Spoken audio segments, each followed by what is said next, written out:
जीव हमारी जाति है, मानव धर्म हमारा। हिंदू मुस्लिम सिख ईसाई धर्म नहीं कोई न्यारा।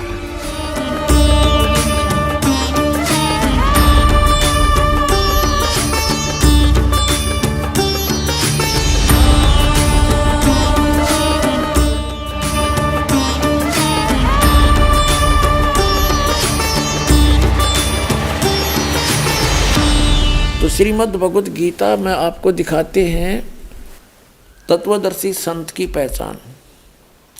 श्रीमद् भगवद गीता ये जयदयाल गोविंद का इसके अनुवादक हैं, गीता प्रेस गोरखपुर से प्रकाशित है। अथ पंचदशो अध्याय, प्रथम मंत्र, ये 15वां अध्याय है, ये प्रथम मंत्र। इसमें क्या कहा है कि ऊर्ध्व मूलम अधः शाखम अश्वत्थम प्राहु अव्यम छंदासी यस्य पर्णानि ये तम वेद स वेदवित्।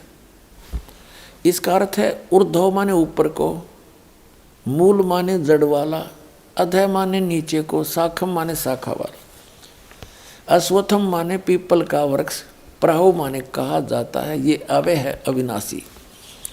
छंदासी यस्य पर्णानि, इसके जो विभाग हैं वो पत्ते आदि, शाखा आदि इसके विभाग हैं। ये तम वेद, जो उस अज्ञान अंधकार में छुपे हुए उस संसारूपी वृक्ष के विषय में जानता है, स वेदवित्, वह है वेद के तात्पर्य को जानने वाला, वो तत्वदर्शी संत है। इबिन की अनुवाद देखिएगा। ऊर्ध्व मूलम का अर्थ इन्होंने कर दिया आदि पुरुष परमेश्वर मूल वाले। ये बताना था आदि पुरुष परमेश्वर तो ऊपर को मूल रूप है। यो ऊर्ध्व माने ऊपर, अधः माने नीचे होती है। इन्होंने यहाँ गलत कर दिया, ब्रह्मा रूप मुख्य शाखा वाले, जिसे ये गलत कर दिया इन्होंने। इन अकल तो थी नहीं इनके अंदर।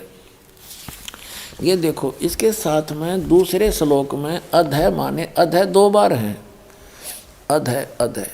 इसका अनुवाद इन्होंने यहाँ किया है नेक्स्ट पृष्ठ पे। अधः माने नीचे, अधः माने नीचे और अधः माने नीचे। ऊर्ध्व माने ऊपर होता है। अब यहाँ देखें ना, अब फिर आगे मंत्र नंबर 1 पे, 15वें अध्याय का मंत्र नंबर 1। ऊर्ध्व मूलम अधः शाखम।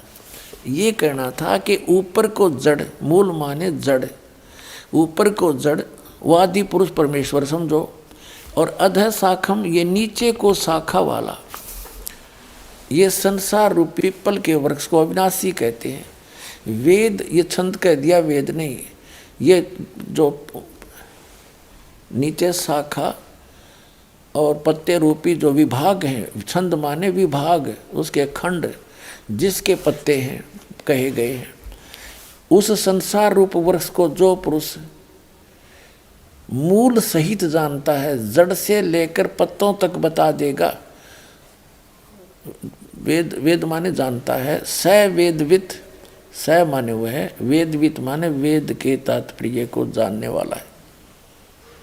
अर्थात वो तत्वदर्शी संत है जो ऊपर को जड़ वाला और नीचे को शाखा वाले, इस उल्टे लटके संसार रूपी वृक्ष के जो सभी विभाग बता देगा।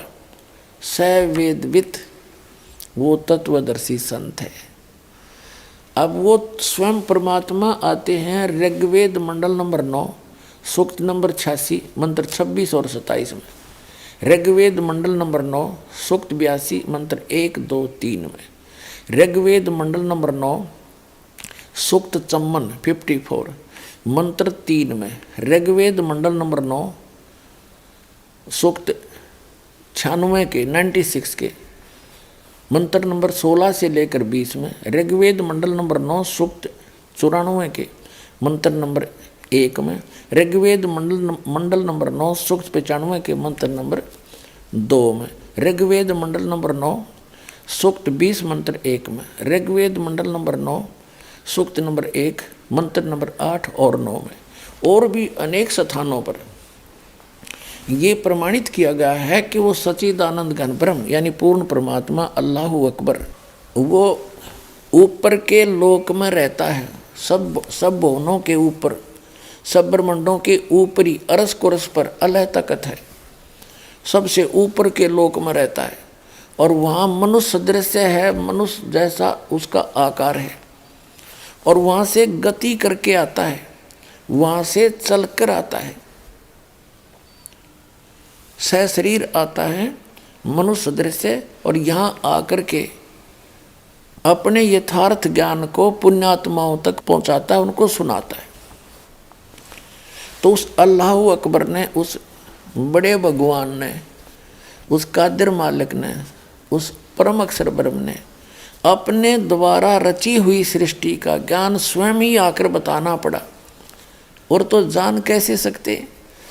तो उन्होंने कहा है अक्षर पुरुष एक पेड़ है और सरपुरुष वा की डार, और तीनों देवा शाखा हैं ये पात रूप संसार। अब वो ज्ञान इस दास को दिया परमात्मा ने, क्योंकि उनका आदेश था। जब वो मालिक आए थे, सशरीर आए थे, सशरीर चले गए थे, ना उनका जन्म हुआ और न उनकी मृत्यु हुई। सशरीर आए थे, सशरीर गए थे। वो कौन? काशी के अंदर वो अल्लाह अकबर, वो धानक जुल्हा रूप में वो परमात्मा स्वयं वहाँ रहे, अपनी जानकारी आप ही दी, यथार्थ ज्ञान भी आप ही बोला, जो सच्चिदानंद घन ब्रह्म की वाणी में लिपिबद्ध किया गया। और जिन महापुरुषों को परमात्मा ऊपर लेकर गए, फिर उनको वापस छोड़ा। उन्होंने भी वही ज्ञान एज इट इज मालिक का दिया हुआ अपनी अमृत वाणी में बोला।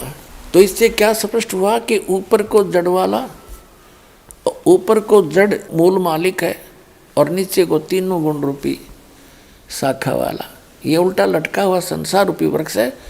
और जो संत इसके सभी विभागों को बता देगा, मूल से लेकर पत्तों तक। मूल कौन परमात्मा है? मूल तो समझो परम अक्षर ब्रह्म।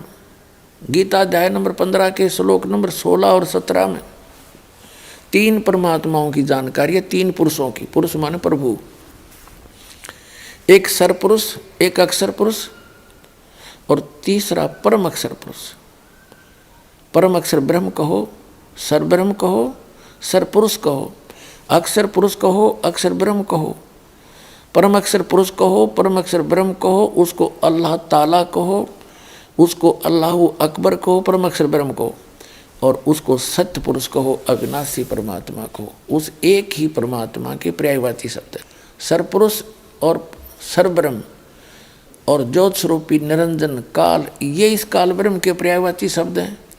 और परब्रह्म और अक्षर पुरुष ये इस सात संग ब्रह्मांड के इस सरपुरुष का पर्यायवाची शब्द है। अपने आत्माओं, जो सरपुरुष है, सरपुरुष कहो, इसको सर ब्रह्म कहो, इसको काल कहो, शैतान कहो। इसके 21 ब्रह्मांड हैं और 21 ब्रह्मांड के प्राणी जन्म और मृत्यु में सदा रहते हैं। इनकी कभी जन्म और मृत्यु समाप्त नहीं हो सकती। उस पूर्ण परमात्मा ने आके जो मार्ग बताया है, अपनी जानकारी बताई है, उस साधना से फिर ये जन्म और मृत्यु समाप्त हो सकती है। तो सरपुरुष ये 21 ब्रह्मांड का स्वामी है और अक्षर पुरुष ये 7 शंख ब्रह्मांड का, नील पद्म शंख, 7 शंख ब्रह्मांड का स्वामी है, मालिक है। कंप्लीट गॉड नहीं है, अल्लाह ताला नहीं है। और ये सरपुरुष भी यानी ब्रह्म भी अल्लाह ताला नहीं है। वो परम अक्षर ब्रह्म जो असंख्य ब्रह्मांड का स्वामी है, जो इस अक्षर पुरुष के ऊपर भी मालिक है और सर पुरुष के ऊपर, इस ब्रह्म के ऊपर भी वो मालिक है। वो ओवरऑल कंट्रोलर है। वो वास्तव में महान परमात्मा है। वो अल्लाह अकबर है। वो परम अक्षर ब्रह्म है। उसको हम अकाल मूर्त, उसी को शब्द स्वरूपी राम, उसी को सतपुरुष, सत्य पुरुष कहो और ऑलमाइटी गॉड कहो, कंप्लीट गॉड कहो। वो परमात्मा है। और वही काशी के अंदर, बनारस के अंदर 120 वर्ष रहे, सह शरीर आए थे, शिशु रूप धारण किया, कमल के फूल पर प्रकट हुए। वहां से नीरू नीमा नाम के दुल्हा दंपति निसंतान थे, वो उठा ले गए। और फिर धीरे धीरे बड़े हुए, अपना यथार्थ ज्ञान प्रचार किया, अपने मुख कमल से बोला वो यथार्थ ज्ञान, उनके मुख कमल से उतरित वाणी सच्चिदानंद घन ब्रह्म की वाणी में लिपिबद्ध किया गया धर्मदास जी द्वारा। और वो ज्ञान आज इस दास के पास उपलब्ध है। उसके भी अतिरिक्त कबीर सागर में, कबीर वाणी में सच्चिदानंद घन ब्रह्म ने कहा है कि इस काल को धोखा देने के लिए मैंने बहुत सा ज्ञान दिया, लेकिन वो मूल ज्ञान है उसको अभी गुप्त रखा था, तो वो मूल ज्ञान इस दास को दिया दाता ने। कबीर साहब कहते हैं कि 33 अरब ज्ञान हम बाखा और मूल ज्ञान हमने गुप्त ही रखा। और धर्मदास जी से कहा था, मूल ज्ञान तुम तब तक छुपाई जब तक द्वादश पंथ ना मिट जाए। तो वो मूल ज्ञान परमात्मा ने जो 33 अरब वाणी बोलकर भी गुप्त रखा था, वो इस दास को दिया। तो वो कंप्लीट स्पिरिचुअल नॉलेज इस दास को कबीर भगवान ने प्रदान किया। क्योंकि पहले जो भी ज्ञान मालिक ने दिया महापुरुषों को, तो उन्होंने उनको वाणी के माध्यम से, लोकोक्तियों के माध्यम से, शब्दावली के माध्यम से बोला। और वो ऐसे गूढ़ शब्दों में बोला गया कि आम आदमी उसको समझ नहीं सका। तो वो भेद, वो रहस्य छुपा रहा। अब इस दास पे कृपा करी, उन सदग्रंथों के उन गूढ़ रहस्यों को, जैसे वेदों के मंत्र, गीता जी के श्लोक और कुरान शरीफ की आयत, इस दास के अतिरिक्त ना तो मुसलमानों की समझ में आई, ना हिंदू सनातन धर्म के व्यक्तियों के समझ में आई, आचार्य और शंकराचार्य और मंडलेश्वर गुरुओं के नहीं समझ में आई, और ना ही कुरान शरीफ के आयत इन मुल्ला और काजियों के समझ में आई। इस दास पर दया करी। इस दास ने सब ग्रंथों को ठीक से समझा और जाना, आपके रूबरू किया।